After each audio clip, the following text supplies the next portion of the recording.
Hubbard's fire safety drive-through giveaway was a huge success this afternoon, helping 400 city and township families keep their homes a little safer.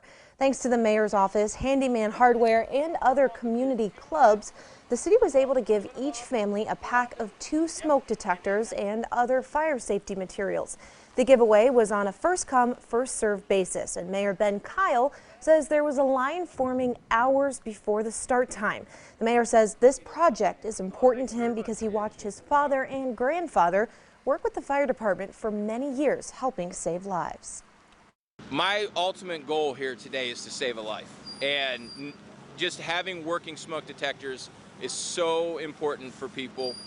As you mentioned, with space heaters and different ways that people are struggling to heat their homes, this was the least I could do, is to help find a way to put working smoke detectors. These smoke detectors have batteries already in them.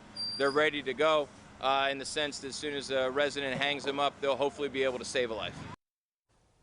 The Eagle Joint Fire District was also on site today to help residents and answer any questions about fire safety.